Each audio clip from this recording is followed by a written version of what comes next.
Привет, друзья! Обычно я стараюсь делать для вас очень позитивные и веселые видео, но иногда приходится говорить и о тяжелых вещах.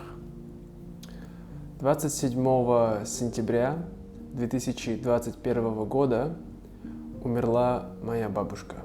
К сожалению, я не смог быть с ней в последние минуты, в последние месяца ее жизни, и поэтому я очень сожалею об этом, но я решил сделать это видео в память о ней.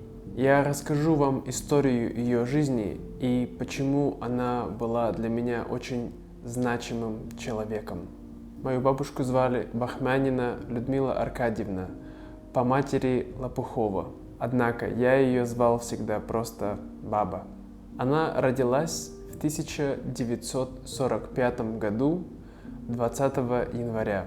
Ее родители зачали ее на фронте, и она всегда говорила, что, может быть, поэтому она получилась такая шебутная, что значит очень такая озорная, воинственная, полная энергии и тому подобное.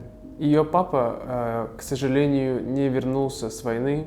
Возможно, он умер, или, возможно, он приезжал, там не очень понятно, но она была без папы.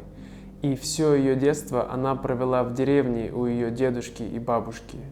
И ее дедушка и бабушка, они ее очень сильно любили, потому что из-за нее их дочь, ее мама, она вернулась с войны живая. Потом она вернулась и стала жить в городе с ее мамой и ее отчимом. Также у нее появились братья. Отчим был алкоголик, поэтому он часто бил маму и бил ее братьев. И бабушке пришлось научиться драться и постоять за себя очень рано, чтобы защищать ее братьев и маму. И ей приходилось делать по дому почти все, потому что мама была на работе, а когда она была не на работе, она была у соседей, в гостях.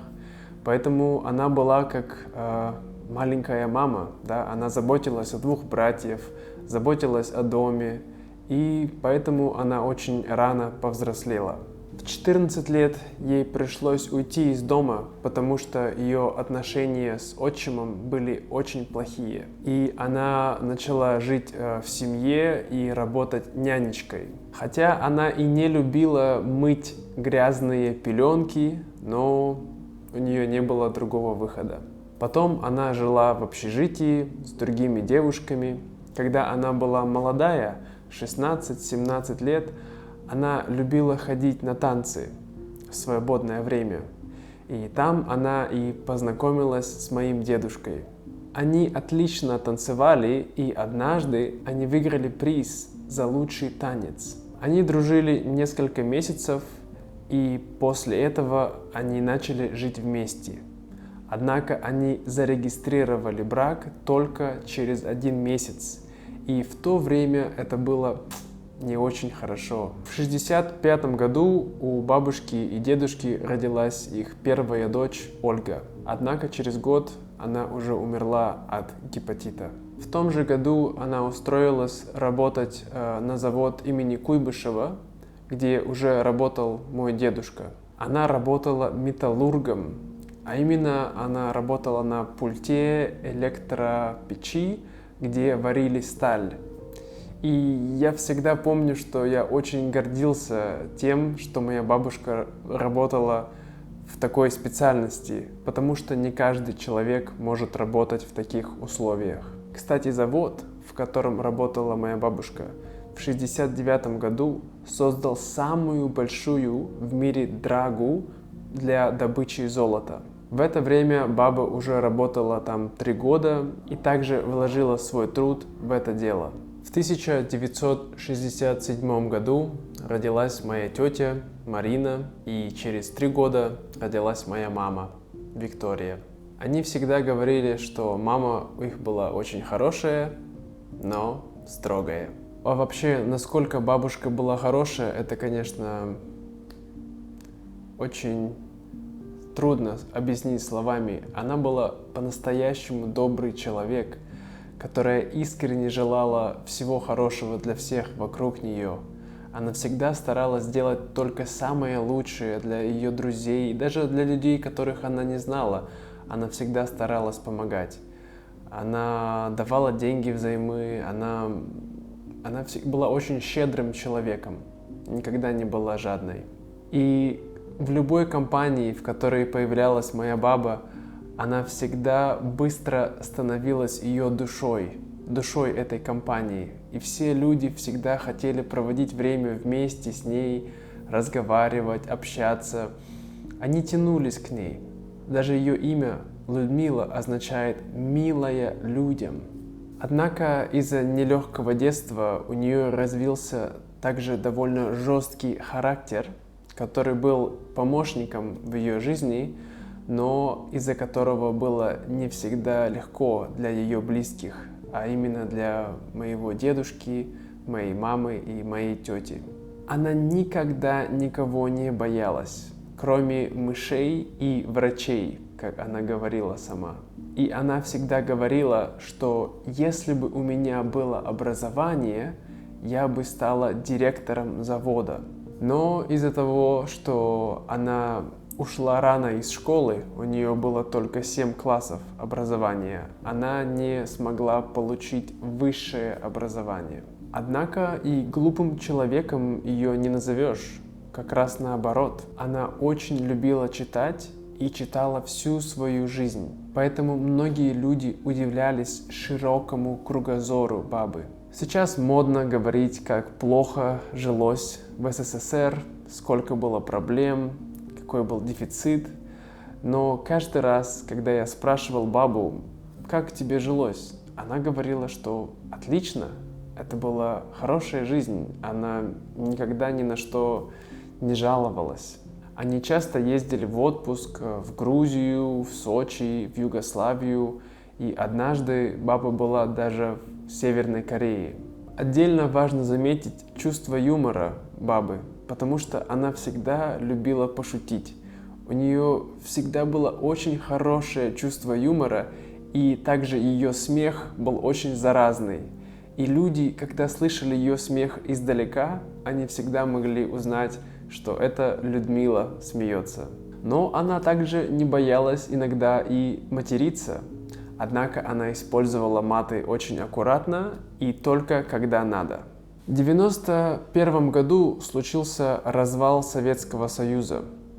Тогда уже родилась моя двоюродная сестра Алена, и через 2 года родился и я. Поэтому в 1996 году моя баба ушла на пенсию и стала профессиональной бабушкой. А там и через год родилась моя сестра Аня. Трудно вспомнить мои первые воспоминания о бабе. Однако, я думаю, самые яркие воспоминания было то время, которое я провел на даче. А именно, это вкусные завтраки, которые готовила нам баба. Она часто готовила очень вкусные булочки, она готовила пирожки для нас и макароны с яйцами. Это была моя любимая еда, когда я был маленький. А также вкусный шоколадный пирог с кабачками, который я также умею сам готовить теперь. Когда была плохая погода на даче, то баба всегда для нас организовывала маленький штаб, под которым мы могли сидеть. То есть она ставила стулья, накрывала их целлофаном, и вот под этим целлофаном мы сидели, играли, разговаривали, и это было очень классное время. Она всегда рассказывала нам сказки и также много историй из ее жизни. И я всегда слушал эти истории с завороженным взглядом, вот так.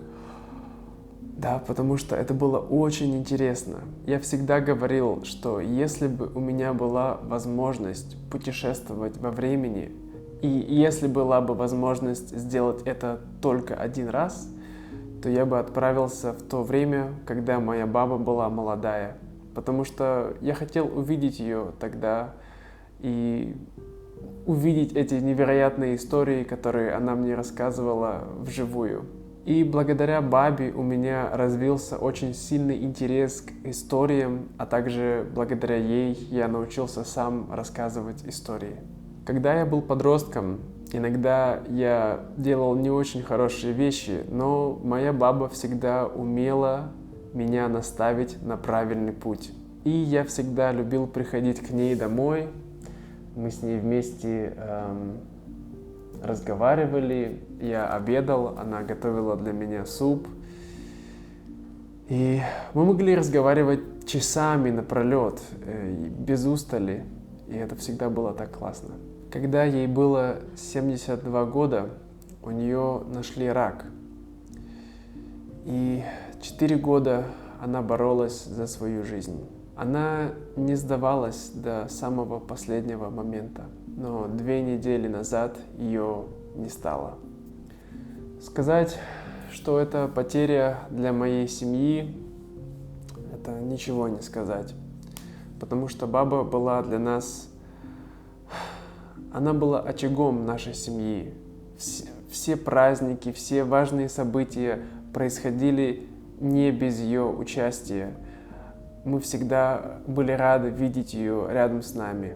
Она была любящей сестрой, женой, матерью, тещей, бабушкой, прабабушкой, подругой и просто прекрасным человеком. Она любила нас всех очень сильно, и поэтому мне будет ее очень сильно не хватать. Но где бы она сейчас ни находилась, я уверен, что она счастлива, и сейчас у нее все в порядке. Я думаю, что на этом я закончу эту историю. И я хочу сказать вам, друзья, пожалуйста, не забывайте своих любимых, навещайте их, звоните им почаще, потому что в один прекрасный момент их может просто не стать, и вы можете пожалеть об этом. Вот. Поэтому, да, желаю вам всего хорошего, будьте здоровы, желаю здоровья вашим семьям и всем-всем-всем. И